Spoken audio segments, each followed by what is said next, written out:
వ్యాధిగ్రస్తులు ఉన్నారా? అనారోగ్యంతో బాధపడుతున్నావా? అప్పుల సమస్యలో కృంగిపోయినావా బిడ్డ? నీ సమస్యలన్నీ ఆయనకు సమర్పించు. నీకు ఎక్కడ వ్యాధి ఉందో అక్కడ నీ చేయి పెట్టుకొని ప్రార్థించు. ప్రభు నిన్ను తాకుతున్నాడు. ఈ సమయంలో యెహోవా రాఫా నిన్ను తాకుతున్నాడు. ఆయన పొందిన దెబ్బల ద్వారా నీకు స్వస్థత అంటున్నాడు. యేసయ్య నేను స్వస్థతను స్వీకరించుకుంటున్నాను. నీ కుడి చేతిని దేవుని వైపు చాపండి. దివస ప్రసాదం వైపు మీ కుడి చేతిని చాపండి. మీ ఎడమ చేతిని ఎక్కడ మీకు అనారోగ్యం ఉందో అక్కడ పెట్టుకోనండి. పిల్లరా, మీకు కాళ్ళు నొప్పి ఉందా? నడుము నొప్పి ఉందా? తల నొప్పి ఉందా? ఏ వ్యాధి, పక్షవాతమా, గుండె జబ్బ, లివర్ ప్రాబ్లం, కిడ్నీలో స్టోన్స్, యేసు నామములో ఇప్పుడు దేవుడు నిన్ను తాకుతూ ఉన్నాడు. మైగ్రేన్ హెడేక్ తో బాధపడుతున్నావా? బీపీ, షుగర్, థైరాయిడ్ తో బాధపడుతున్నావా? అల్సర్ తో బాధపడుతున్నావా?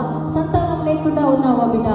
భయము, ఆందోళన, ఆవేదన, ఏం జరుగుతుందో ఒక టెన్షన్, ఇలాంటి పరిస్థితులు నీలో కలుగుతున్నాయా? నీ శరీరంలో ఏ వ్యాధి అయినా, స్కిన్ ఎలర్జీ అయినా, కంటి చూపు మందగించిన, నీ చెవులలో ప్రాబ్లం ఉన్నా, ఎక్కడ సమస్యలను చేపెట్టుకో.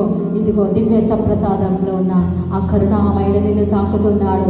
సిలువలో ఆయన కాచిన కల్వారి రక్తం నీ తల నుండి అరికాళ్ళ వరకు ఈ సమయంలో ప్రవహిస్తున్నది. దేవుడు నిన్ను తాకుతున్నాడు బిడ్డ. కళ్ళు మూసుకొని సిలువను చూడండి. ఒక్కసారి సిలువ వైపు చూడు. నీ కోసం కన్నీరు కాలుస్తున్న యేసు వైపు చూడు. యేసు వైపు చూడు. నేను దాహముతో ఉన్నాను అంటున్నాడు ప్రభు. ఆయన దాహం నీ కోసమే కదా నా ప్రియమైన, నీ కోసమే. ఆయనకి నీవు కావాలి. నీవిచ్చే డబ్బు కాదు, నీ కానుకలు కాదు. దేవుడికి కావాల్సింది ఆయనకు నీవు కావాలి. నీ జీవితము కావాలి. నీ హృదయం ఆయనకు కావాలి. ఎప్పుడైతే నీ హృదయంలోనికి యేసయ్య వస్తాడో నీ హృదయంలో నుంచి జీవధారలు ప్రవహించును.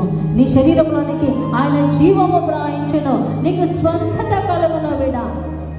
ఇప్పుడే యేసు శక్తి నీలోనికి రావడం నువ్వు అనుభవిస్తూ ఉన్నావు. యేసయ్య రక్తము నీలోనికి రావడం నువ్వు చూస్తూ ఉన్నావు. విశ్వాసముతో స్వీకరించు బిడ్డ. దేవుడు నిన్ను తాకుతూ ఉన్నాడు. ఆయన ప్రేమ నిన్ను తాకుతూ ఉన్నది. యేసయ్య చెప్తున్నాడు, నీవు నా ప్రియమైన బిడ్డవు, నా ప్రియమైన కుమార్తెవు, నా ప్రియమైన కుమారుడవు. నీవు చేయలేనిది నేను చేస్తాను.